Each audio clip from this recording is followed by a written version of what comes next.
네, 안녕하세요. 정신과 의사 박서희입니다. 자, 이번 시간은 데이트 폭행, 안전 이별 이런 거 많이 들어보셨죠? 그것에 관련되어 있는 우리 가스라이팅에 대해서 한번 알아볼까 합니다. 가스라이팅 혹시 다들 들어보셨는지 모르겠어요. 얼핏 들어는 봤지만 이게 뭔지는 정확히 모르겠다 이런 분들도 많이 계실 텐데요. 쉽게 말해서 이것은 다른 사람의 심리를 교묘하게 조장을 해서 그 사람의 자존감을 낮추게 되고 결국에는 전적으로 이제 자신에게 의존하게 만드는 일종의 정신적 학대라고 볼 수가 있어요. 굉장히 좀 무섭죠. 그렇게 자신에게 의존하게 만들어 놓고 그것을 벗어나려고 하면은 굉장히 분노감을 느끼고 그게 결국에는 폭행과 그런 끔찍한 범죄로도 이어지기 때문에 그래서 우리가 빨리 이것을 알아차리고 그것을 벗어나는 대처 방법이 너무나도 중요합니다. 이번 시간에는 이 가스라이팅에 대해서 정확하게 알아보고 우리가 어떻게 이거를 대처할 수 있는지, 그리고 혹시나 내 남자친구가 가스라이팅을 나에게 하고 있진 않는지에 대해서 같이 알아볼까 해요. 자, 그러면 가스라이팅이 어디서 이 말이 유래가 됐는지부터 한번 알아볼까요? 이것은 1930년대 영국에서 방영된 연극에서부터 시작이 됐다고 해요. 그 연극 제목이 가스라이팅이라고 한 건데요. 그 연극의 남자 주인공 잭이 윗집에 여자를 살해하고 그 여자의 보석을 훔치기 위해서 밤마다 몰래 위층에 올라가서 가스등을 켜가지고 보석을 막 찾아내는 거예요. 그러면 그 시절에는 이 가스를 나눠 썼기 때문에 다른 데서 등을 켜면 여긴 좀 어두워졌다고 해요. 같은 집에 살고 있는 자기 부인이 여보 요즘 좀 어두워지는 것 같아.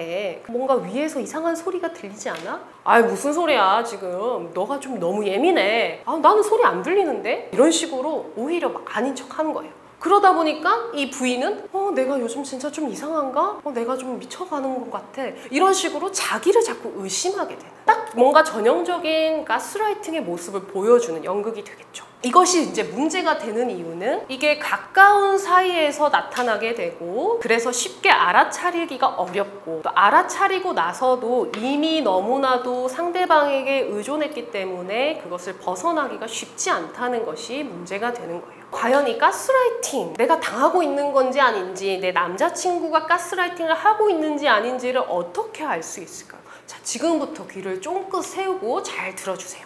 일단 가스라이팅을 하는 첫 번째 단계는 대부분은 가까운 사이로 발전하기 위해서 상대방이 끊임없는 사랑을 퍼붓습니다. 너는 정말 완벽해. 너가 이런 모습이 너무 좋아. 너에게 맞춘 사람은 나야. 너를 위해서라면 내가 뭐든지 다 해줄 수 있어. 나니까 이런 말을 너 이렇게 들어주지. 나만큼 너를 사랑하는 사람이 어디 있겠어. 어디 얘기해봐. 나한테 털어놔봐. 내가 도와줄게. 이런 식으로 뭔가 간도 쓸개도 다 빼줄 것처럼 접근을 합니다.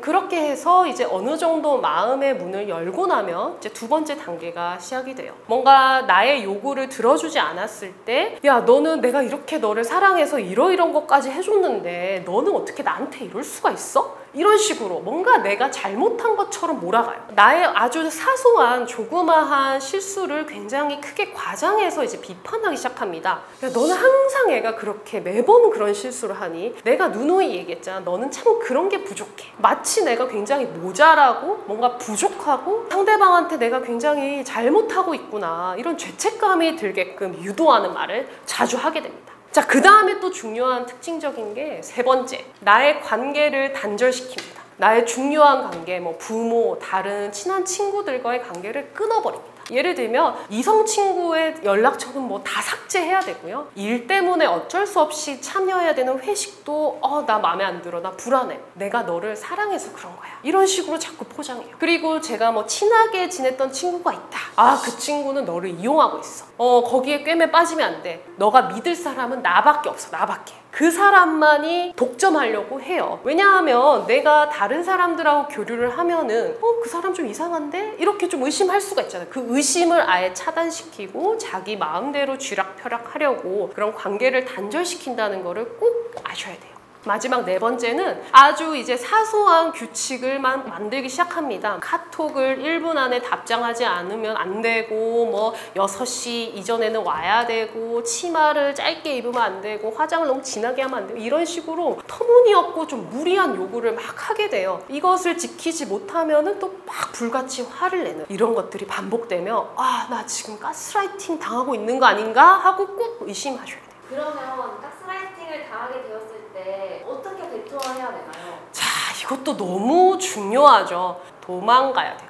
단호하게 연락을 끊고 벗어나야 돼요. 근데 이게 진짜 말이 쉽지가 않습니다. 왜냐하면 그 사람은 나와 가까운 관계였고 또 내가 많이 심적으로 의지를 하고 있었기 때문에 그 사람이 떠나고 나서는 내가 뭔가 안 될 것 같고 너무 불안하기도 하고 그리고 벗어날 수 없을 것 같다는 생각을 하게 되지만 꼭 도망가고 연락을 끊어야 돼요. 필요하면은 다른 사람들에게 도움을 요청해야 돼요. 그리고 또 중요한 게 내가 사랑하니까 사랑의 힘으로 이 사람을 바꿀 수 있을 거야. 이 사람이 나한테 다시는 그러지 않는다고 했으니까 한 번만 더 믿어보자. 이렇게 생각하시는 분들이 많은데 절대 바뀌지 않습니다. 이런 가스라이팅을 하시는 분들은 거의 99% 내지 100% 바뀌지 않아요. 그러니까 그 사람을 교정할 수 없어요. 그런 기대는 버리시고 무조건 끊어라. 그런데 만약에 끊기 어려운 관계면 어떡하나, 우리 뭐 부모와 자식이라든지 직장 상사일 때, 그럴 때는 최대한 물리적, 심리적 거리를 두시는 게 좋아요. 어쩔 수 없이 그런 얘기들을 들어도 아, 네, 고려해 볼게요. 참고해 볼게요. 네. 한 귀로 듣고 진짜 한 귀로 흘리셔야 돼요. 그 말에 내 마음이 흔들리면서 아, 또 내가 뭔가 잘못한 것 같고 내가 너무 부족한 것 같고 뭔가 변명하게 되고 미안하게 되고 이런 마음을 가지시면 안 됩니다. 그리고 아까 관계를 자꾸 단절시킨다고 했잖아요. 그렇게 단절하시지 마시고 다른 친구들도 만나고 다른 사람들도 만나서 좀 공유할 필요가 있어요. 많은 사람들이 한 방향으로 얘기를 한다면은 그 말을 꼭 잊지 마세요. 그러면 가스라이팅을 하는 사람들의 심리가 대체 뭘까요? 왜 그러는 걸까요?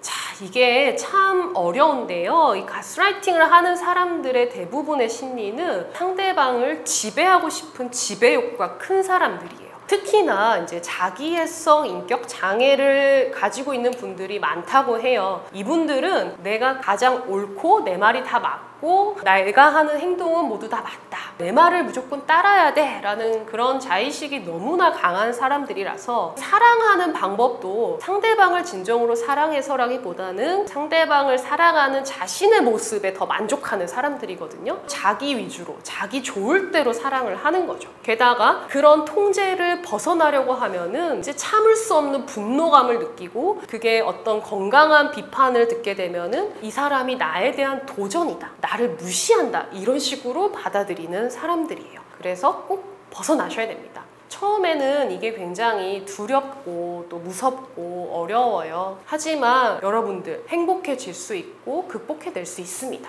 그렇다면 주로 어떤 사람들이 가스라이팅에 당하게 되는 걸까요? 이것도 제가 이 영상을 준비하게 된 큰 이유 중에 하나였어요. 첫 번째는 상대방의 입장을 공감을 잘 해주는 분들. 아까 이제 그 가스라이팅 하는 사람들이 이런 말을 잘 한다고 했잖아요. 이렇게 너를 사랑해서 이런 건데 네가 어떻게 그런 말을 할 수가 있어? 네가 걱정돼서 지금 그런 건데 네가 어떻게 그럴 수 있어? 그랬을 때 공감을 잘하는 분들은 아, 그래, 맞아.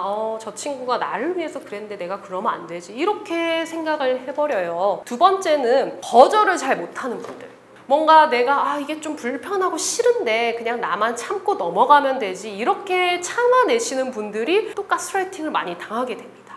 또 세 번째는 좀 외로움을 많이 타는 분들, 누군가에게 좀 의지하고 싶고 이런 마음들이 좀 강하게 드는 분들이 가스라이팅에 잘 걸려들게 돼요. 그리고 마지막으로는 뭔가 누군가가 이렇게 간섭 내지는 잔소리를 해줄 때 좀 듣기 싫긴 하지만 그래도 나를 챙겨주는 것 같아서 좀 고맙기도 하고 그런 잔소리가 내심도 이렇게 싫지만은 않은 그런 분들이 가스라이팅에 잘 걸립니다. 듣고 보면 지금 해당되는 게 많죠. 그래서 누구나 다 이런 게 겪을 수가 있어요. 특히나 뭐 똑똑하지 않고 똑똑하고 이런 문제가 전혀 아니에요. 똑부러지고 자기 일도 잘하는 그런 멋진 분들이 오히려 가스라이팅에 잘 걸려들 수 있다는 거를 우리가 꼭 명심했으면 좋겠어요.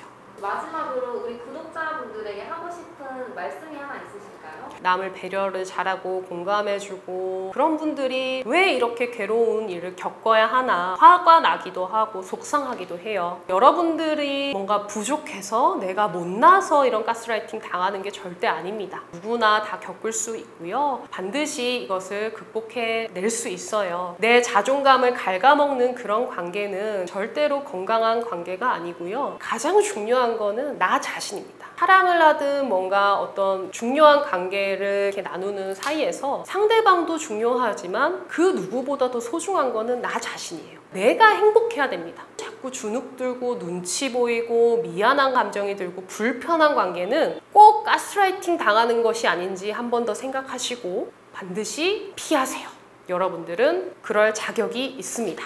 하실 수 있어요. 화이팅! 네, 이상 정신과 의사 박서희였습니다. 다음에 또 만나요.